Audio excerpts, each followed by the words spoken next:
I tell you one thing, your Rewire's mind, not because you want it to, but because life demands it. You think you are thinking your thoughts, but tell me, are they really yours?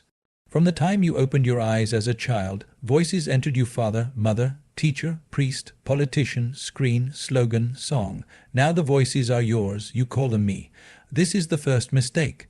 Your mind is not you, it is a tool, but when the tool controls the hand, madness is not far behind.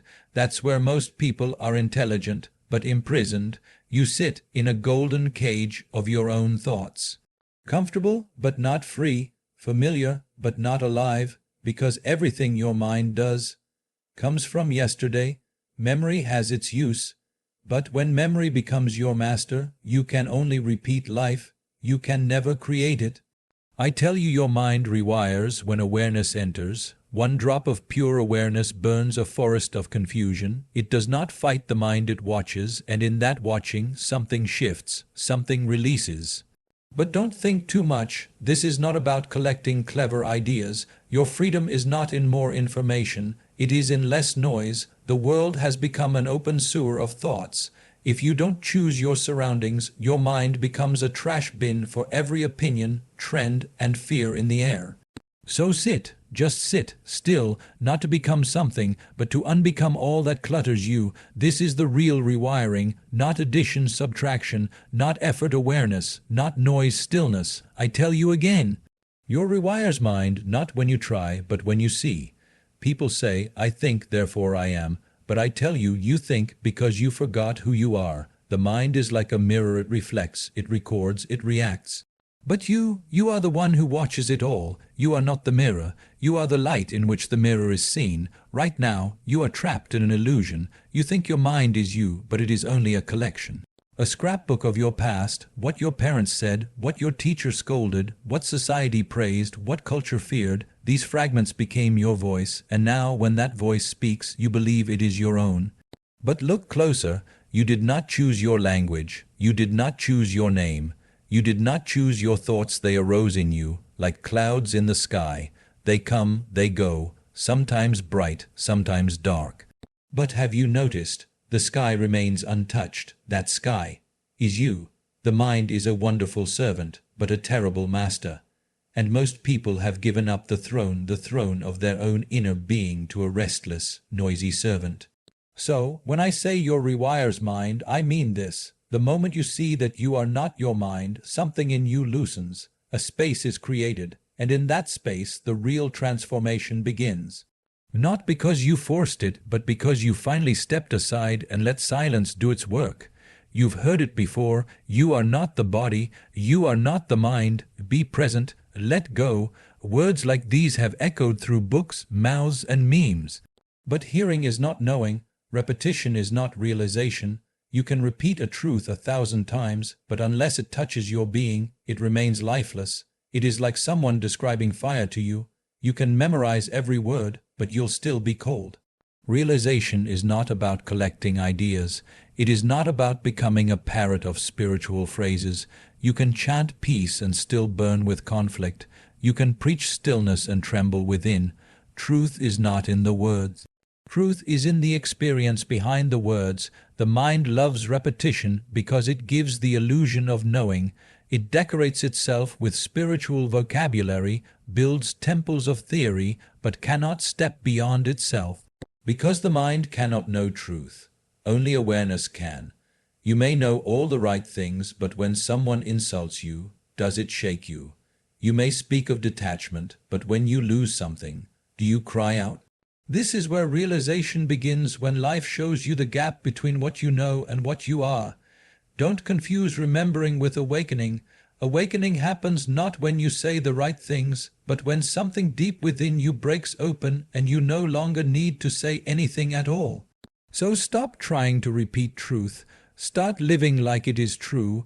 Then your mind doesn't just remember, it rewires, and you for the first time see, the mind does not know freedom, it only knows repetition. Patterns, habits, echoes of yesterday, everything your mind offers you, every thought, every fear, every desire is rooted in what it has already known. It is nothing but memory reassembled with fresh decoration. You think you are choosing, but look closer, you are reacting. Reacting to what was said 10 years ago. Reacting to what you failed at 5 years ago. Reacting to what someone did to you last month. You call it your personality, but it is only a prison built by accumulated impressions. The mind cannot create the new, it can only rearrange the old. It knows only what has been, and if you allow it to lead, your life becomes a loop. New faces, same emotions. New places, same struggles. You move forward on the outside, but inside you are running in circles. People talk of change, but as long as you operate from memory, you are not changing, you are only rebranding your past. Memory is useful, yes. It helps you drive, walk, speak, function. But when memory becomes your identity, you become a shadow of who you could be. True transformation begins when you step beyond the compulsions of memory. When you no longer react, but respond with awareness, not wounds. When that happens, you are no longer a slave to your history. You become available to the mystery of now. That is when the rewiring begins. Not through effort, but through freedom from the past. Awareness is not something you do, it is something you are, but most people have forgotten this. They live like sleepwalkers, eyes open, senses active, yet unconscious within. Your mind runs on its own, a machine, churning thought after thought, one leading to another like falling dominoes. You are not thinking, thinking is happening, but the tragedy is, you believe you are in control. In that illusion, there is no space, only noise, only motion, only momentum, and then one day you hear something, you see something, you wake up, if only for a moment. That moment is awareness.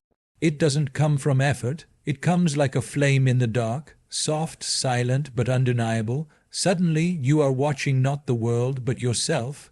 You see your thoughts before they become words.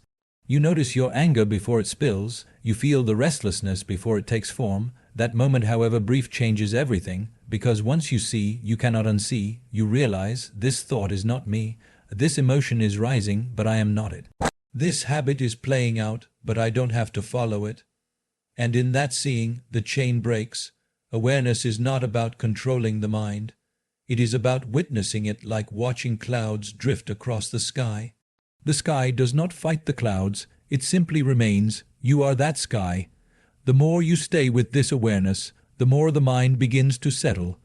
It is like a wild animal, it does not trust silence at first. But with presence, it begins to relax, and then without force, without strategy, the mind begins to rewire itself. Because when you stop feeding your patterns, they begin to dissolve. All it takes is one spark, one clear moment of being utterly present. That spark is awareness, and that spark is everything. You believe your thoughts are your own, but are they? Look closely. If you were born in another land, to another culture, with another language, would your thoughts still be the same? What you call my thinking is not original, it is downloaded like software.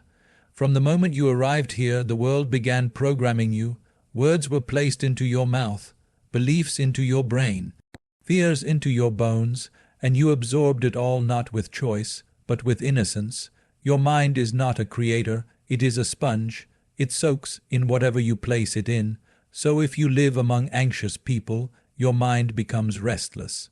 If you are surrounded by angry voices, your mind becomes sharp with edges. If you constantly hear not enough, you begin to feel hollow. The food you eat nourishes the body, the words you hear feed the mind.